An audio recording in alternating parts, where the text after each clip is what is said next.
memiliki fungsi pengawasan fungsional terhadap kinerja dan integritas anggota dan pejabat Polri.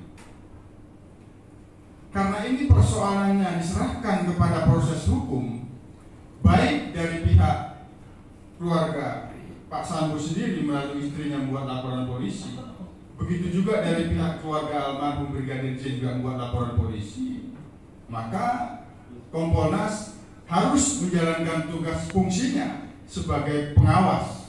Maka dalam peristiwa ini tentu proses hukumnya diawasi secara fungsional oleh Kompolnas agar proses hukum yang telah berjalan pada saat ini itu dipastikan secara profesional, akuntabel, dan transparan sebagaimana dimaksud di dalam Perkap tentang penyidikan tindak pidana.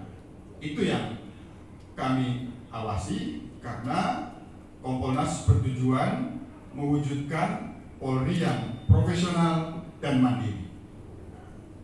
Terkait dengan penanganan kasus ini, Kompolnas sendiri terus memonitor, melakukan koordinasi dan komunikasi, terutama kepada Bapak Kapolri, begitu juga Ketua Kompolnas yaitu Pak Menko Polhukam terus menyampaikan perkembangan komunikasinya kepada Presiden, begitu juga melakukan komunikasi dan koordinasi pada Pak Kapolri. Apapun yang kami monitor terus berkembang, maka di situ melahirkan satu masukan dan rekomendasi. Tadi begitu gamblang dan jelas yang telah disampaikan oleh Bang Arteria Dahlan. Salah satu masukannya yang sesungguhnya Bang Arteria itu tidak menginginkan adanya penonaktifan. Tapi karena demi kepentingan penyelidikan dan penyidikan agar proses hukum berjalan secara profesional, akuntabel dan transparan, apa yang telah dilakukan oleh Pak Kapolri menonaktifkan itu adalah semata-mata demi kepentingan penyidikan itu sendiri.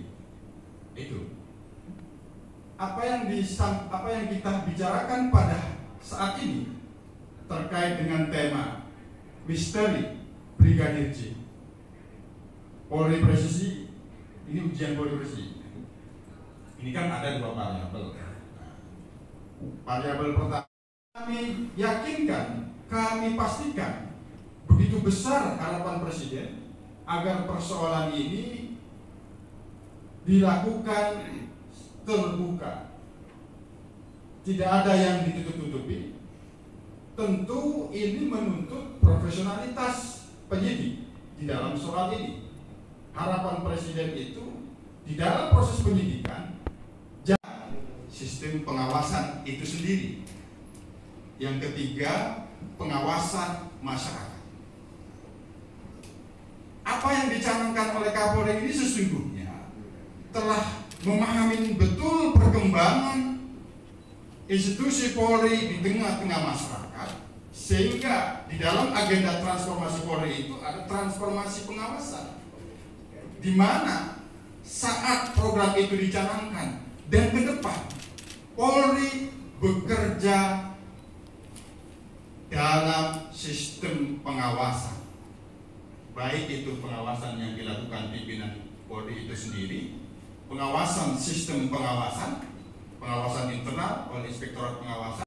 Kritikan dan masukan-masukan publik itu harus kita akui banyak spekulasi, pikiran-pikiran sepihak.